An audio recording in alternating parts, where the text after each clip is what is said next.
let's get into a little bit more detail about each trial. This is Solo 1. This was a true maintenance therapy after first-line chemo.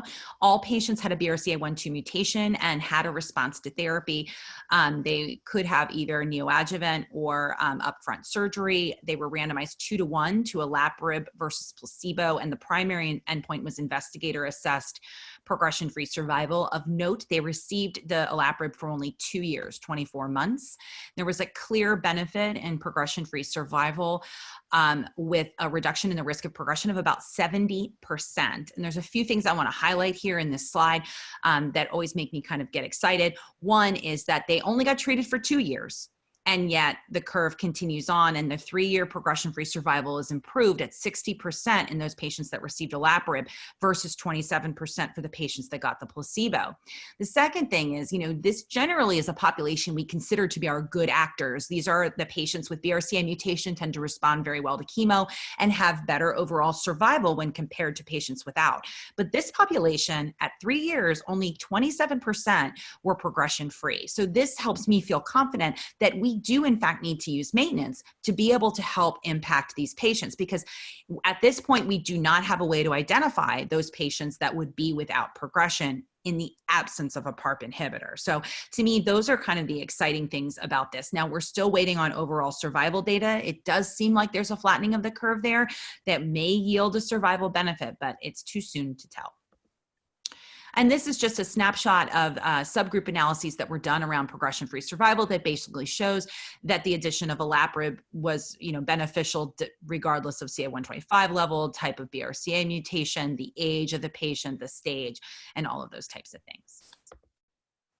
And of course, whenever we're talking about maintenance or really any treatment, we want to talk about adverse events. The adverse events we saw in the Solo 1 trial with Olaparib were very consistent with what we'd previously seen in PARP inhibitor trials, both in treatment and in secondary maintenance. A lot of GI side effects, which are a class effect, nausea and vomiting.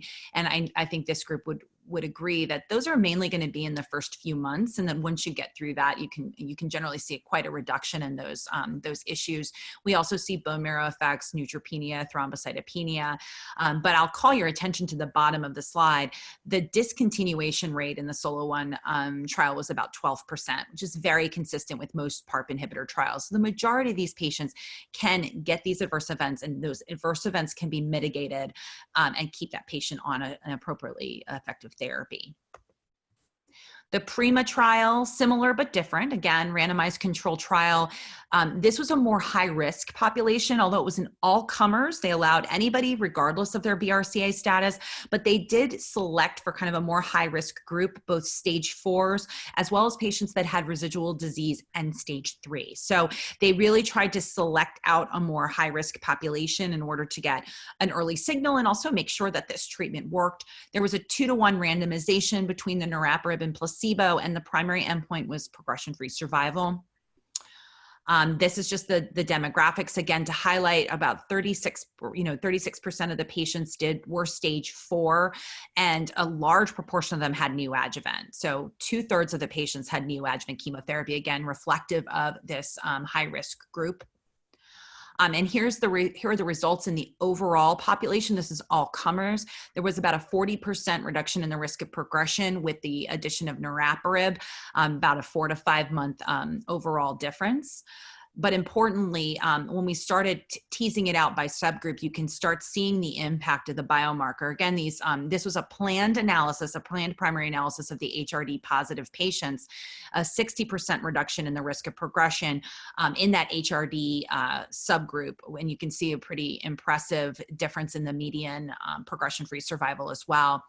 The table on the bottom gives a little bit more teasing out, looking at actual BRCA mutant, where we see the 60% reduction, HRD positive BRCA wild type, which is about a 50% reduction, and then HR proficient patient population was about a 30-something% reduction in the risk of progression. So similar to what we've seen in other PARP inhibitor trials, there's definitely an impact of having the presence of a biomarker, but still some activity in that HR proficient group. And so I'll be interested to see what my colleagues think about that.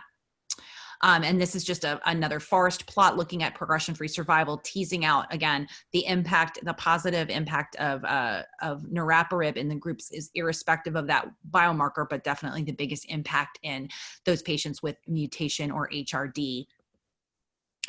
And then we do have some overall survival data, though it's a little early for PRIMA, but there is a trend potentially towards an improvement in overall survival in the HR proficient group. So it will be interesting to see if that's borne out by later data.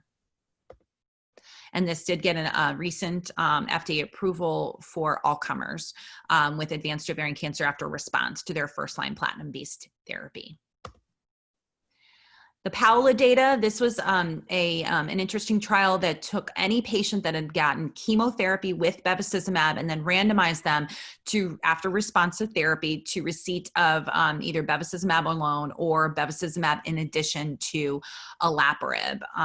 Again, the patients were continued on the PARP inhibitor for 2 years, and the primary endpoint was progression-free survival.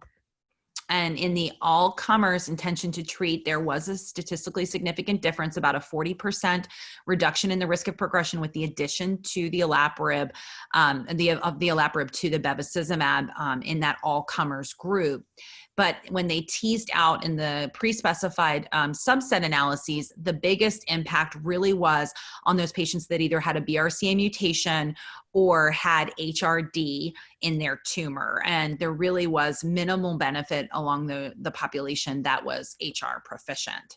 So they went in, and we do have now an FDA indication for olaparib and bevacizumab in HRD positive tumors. And so that can be defined either as BRCA mutation in the germline or the somatic the tumor, or if they have genomic instability with one of the current available testing platforms. And I think that Dr. Krivak is going to talk about that going forward. And so now we've got this set of guidelines for primary systemic therapy. You know, this is obviously what we do with chemotherapy. You can see that platinum-based chemotherapy reigns supreme in surgery either before or after chemotherapy in the neoadjuvant setting. And there's a number of different regimens that potentially you can utilize. But once we get through that, then we get into what's been recommended for maintenance. And you can see that from the standpoint of the NCCN, they recommended niraparib for any BRCA wild type or unknown after response to therapy, and then niraparib or olaparib for germline and somatic BRCA mutations. And these guidelines came out before these approvals, and so there's a subset little kind of comment about the HRD, testing and whether or not you want to use that. And they do mention it'll be interesting to see if these guidelines are revised at all now based on the indication and the approval that just came out about a week ago.